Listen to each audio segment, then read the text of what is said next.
So back when I first started playing poker, I used to come inside this building and play 3-5 no limit. It was a $300 max, and I think a $300 min as well. It's been a while since I've been back here. This volcano might give you guys an idea as to where that is.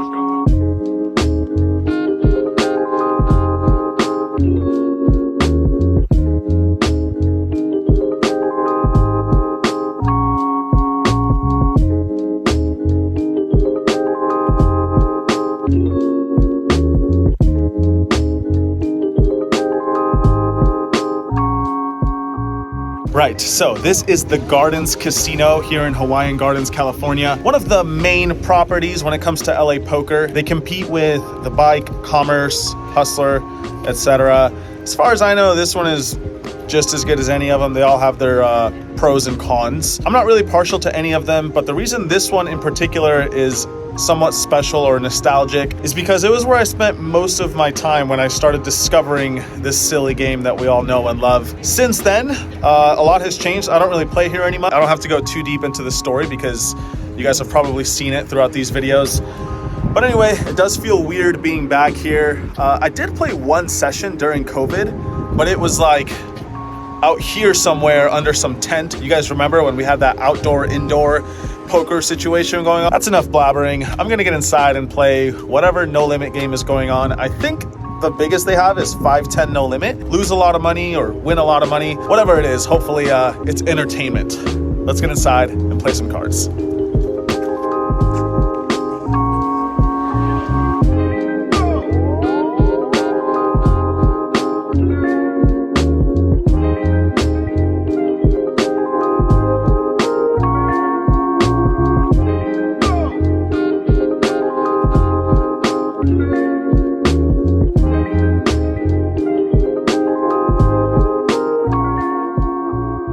Alright everyone, here we are playing some 5-10 no limit, where I buy in for $3,000. As you might have guessed from the title of this video, we find some action right away. In this first hand, I straddle to 20, someone raises to 60, the big blind re-raises to 205, and then I look down at pocket aces. Absolute dream situation right off the bat. I make it $500 to go. The initial raiser folds, but the big blind quickly announces all in for around 1,400. Of course, I make the call.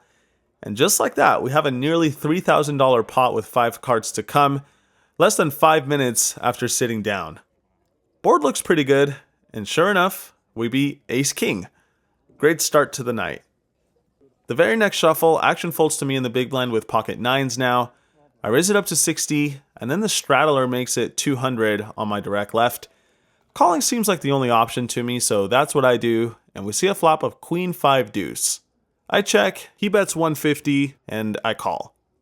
The turn is the Jack of diamonds, bringing in a flush draw and another overcard to my pair. I check again, and this time he bets $500. Now I think it's a pretty close decision between calling or folding, and this time I decided to just let it go. At this point, I get moved to the main game and waste no time picking up a playable hand. Ace-10 in late position. There's a double straddle on to 40 this hand, so I open up the action to $100, and only the double straddler makes the call. As it turns out, this player is named Karan, and he also has a poker channel called Close to Broke, so you guys might know who I'm talking about. Anyway, we go heads up to a flop of Jack-10 forward with 2 diamonds. He checks, I bet small, and he calls. I think checking back is fine too, but whatever. Turn card is another jack. He checks again, and this time I do check it back since my hand is kind of good, but not super good. River comes the deuce of spades, completing the backdoor flush, and for a third time he checks it over to me. Now I think we most likely have the best hand, so I throw out a value bet of $450. Might seem a little big, but with so many missed draws available, I think we could get looked up by a worse hand, often enough at least. Anyway, after a few seconds, he does make the call, and we're good. Later on, he told me he had 10-9, so luckily this one worked out nicely.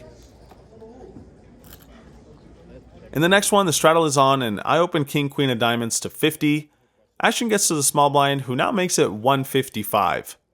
Easy call for me in position, so that's what I do, and we go to a very nice looking flop of ace-10-5 with 2 diamonds. That's right, a royal flush draw, but still just king high for now. He continues with a bet of 125, and I choose to just call. I don't hate the idea of raising, but I don't love playing draws aggressively on boards that favor my opponents more, like in this case. And plus, if I had a set or 2 pair or whatever, I would just call anyway, so that's what I do, and sadly get no help on the turn, the deuce of spades. He bets again, but only $240. Compared to the size of the pot, it's definitely a good price to see one more card, so I toss in the money, and the river comes, another 10. Now he bets $600, leaving himself around 200 behind, and I just fold. Not exactly what I had in mind when I saw that flop, but that's how it goes sometimes. A few minutes later, the straddle is on once again. Early position limps in, and I make it 75 with queen 10. Straddler and limper both call, so we go 3 ways to a flop of ace-10-6 with a flush draw. Checks to me, I bet small, which I think is debatable in this spot, and get called by both players. The turn is a 3, this time it checks around, and the river comes another offsuit 3. Straddler checks it again, but the early position limper now leads for $250. Well, he could easily have me beat with any ace or whatever, but he could also have a ton of hands that missed, like king, queen, king, jack, diamonds, I don't know. So I make the curious call, which is a little sus considering that there's another player left to act, but it doesn't seem like that guy has anything after checking 3 times, and yeah, thankfully he does fold. Then the early position player says, I got nothing, so I turn it over, and we win.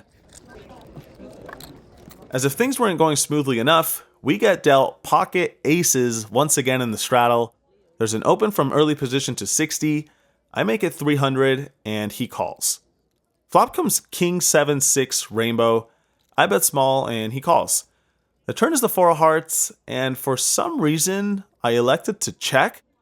I mean, I don't think it's horrible, but I definitely like a bet more since I would often be bluffing with all sorts of crap in this situation. But anyway, I checked it, and he checks it back. So we go to a river, which is nice and clean, the deuce of diamonds. At this point, he has around 1,500 left in his stack. And I think the only play that makes any sense here is an all-in. So that's what I do. And now my opponent goes in the tank. About 5 minutes go by before he finally decides on a fold. Oh well, at least he almost called. I'm not in love with the way I played this one, but yeah, life goes on. No time to dwell on it because the very next hand I get involved again with ace-9 of diamonds this time. There's an open to 60 from early position, button and small blind call, and I call in the big blind. 4 of us to a flop of king-queen-7, which checks around. Not much going on from my hand until the jack of diamonds appears on the turn, giving me a straight draw and a flush draw. Small blind checks. I decide to lead for 75, pretending I have something already. Initial raiser makes the call, but then the button goes all in for $285. Back on me now, and I'm happy to gamble for that price, so I make the call, and the initial raiser folds, so heads up to see one last card. Looking for some help, and it does come, the deuce of diamonds. I've got the nuts, so I just turn it over, no need to make anyone show the losing hand. And we end the session off on a good note, but stay tuned because there's plenty more hands left.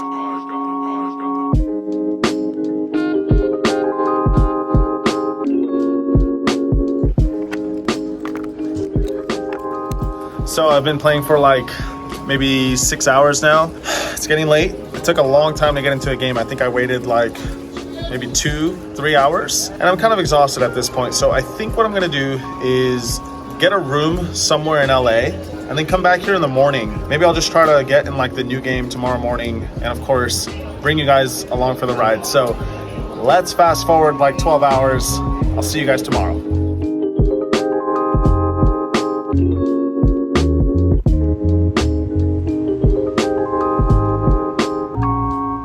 Okay, so it's the next day. That part's true, but this is Bicycle Casino. I think it's like their direct competition. And I decided to play here today for a few reasons, but the main one being there's a 10-20-40 game running in here. Oh, and on top of that, it's uncapped.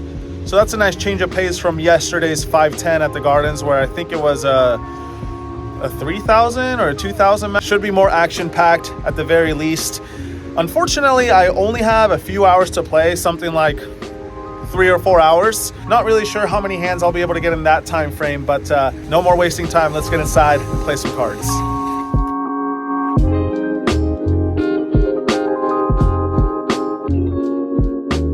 Alright guys, back at it, this time playing 10, 20, 40 at the bike.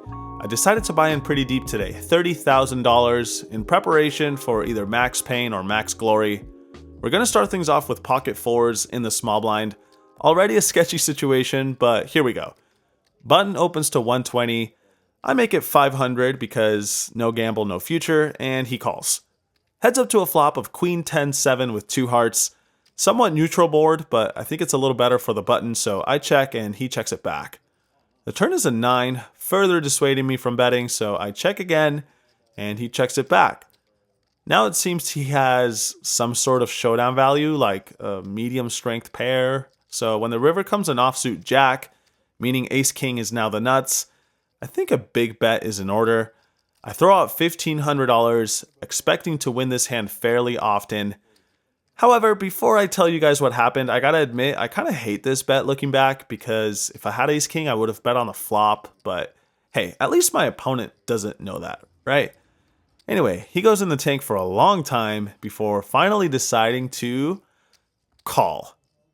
I tell him you win, but he seems reluctant to show, so I show my hand, and he turns over pocket fours also.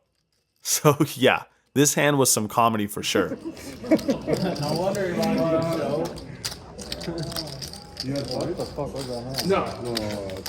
Who do you think is worse at this game, me or you? I think I'm really sure I am. I mean, I think the bet's better. This next one is definitely more complicated, I think. There's a late position open to $110. The button folds and I look down at 8-7 suited from the small blind. Looks like a good hand to me, so I choose to play it aggressively this time, making it $600. But when the action gets back to the initial raiser, he says that's not quite enough and bumps it up to $1,550. Now it's back on me, and I think you can go either way between calling or folding this hand. Probably folding is a little better, but my opponent has around $9,000 in his stack, so I continue with the call in hopes of perhaps winning a big pot. Off to a flop which comes down queen 9-6 with 1 spade and 2 diamonds. I check and he bets $1,000. With an open-ended straight draw and a backdoor flush draw, I'm obviously not going anywhere yet. It's just a question of continuing through a raise or a call. I think both options have merit, but I choose to just call. The turn is amazing, the 5 of diamonds, improving me to the nut straight. It does, however, bring in the flush, but given that there was a bunch of action pre-flop, I feel like it's unlikely my opponent has 2 diamonds in his hand, especially with the queen of diamonds already out there. For that reason, I chose to lead here, thinking that this card is generally going to favor me more than him. I could have a flush way more often than him, and it allows me to run some bluffs with hands like Jack 10 suited or Ace King with a diamond. Anyway, without getting too nerdy, sorry about that, I lead for $1,700. And after some deliberation, he makes the call. So a big pot brewing here, and we're off to see one last card, which comes a king. Now we reach the point in the hand where I don't really love my decision, which was to check. I think it's fine, since it allows him to bluff with the ace of diamonds, or maybe value bet a worse hand like a set. But considering that I would sometimes be bluffing myself, I think betting with a straight is probably better looking back. I'm not sure, but in the end, he ends up going all in himself for his remaining $6,500. Well, if he's got a flush, so be it. I call, and he turns over pocket kings for the rivered top set. So this hand ends up working out quite well, but I still have some mixed feelings about the way I played it. Definitely not complaining though.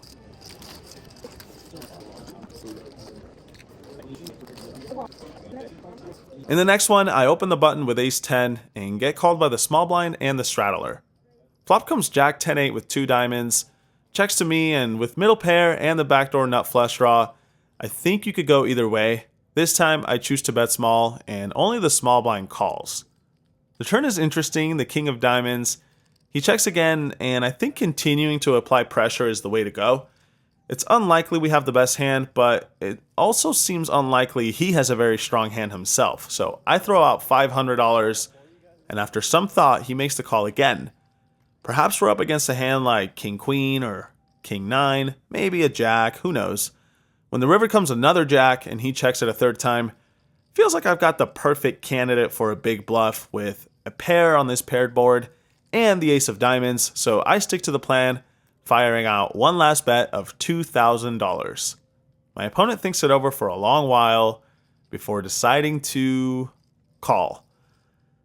Probably not good news for me, and sure enough, he turns over Jack 9 for 3 of a kind. Good hand, sir. You know what hand is easier to play than ace 10? Pocket kings. That's what I've got here. I make it $100 in early position. A player in middle position calls, and then the button makes it $200. That's right, a minimum raise. Well, it gets back to me, and I'm just going to raise again. I make it $600 to go. And interestingly enough, the player on my left who called my original raise, he makes the call, but the button who min-raised lets it go. Not sure what that's all about, but okay, heads up to a flop, which is probably way too good. King 9 deuce with 2 spades. I continue with a $400 bet, and my opponent makes the call, so that's good news. The turn is just overkill, another deuce giving me top full house. Now I think it's best to check since we're probably not getting called by a worse hand again, so I'd rather give him the chance to bluff with a draw or whatever hand he has. Unfortunately, he checks back, and we see the flush arrive on the river. Now I definitely think the best play is to check again. If he checked back the turn with the flush draw, it feels like there's more value in going for a check raise than there is in trying to get hero called by a smaller pair or something. Sadly though, he checks back right away and shows 10-9 offsuit. So I guess it was never meant to be a big pot, but still always feels good to make a boat. Shortly after this hand, it was time to call it a night. As always, I hope you guys enjoyed the hands.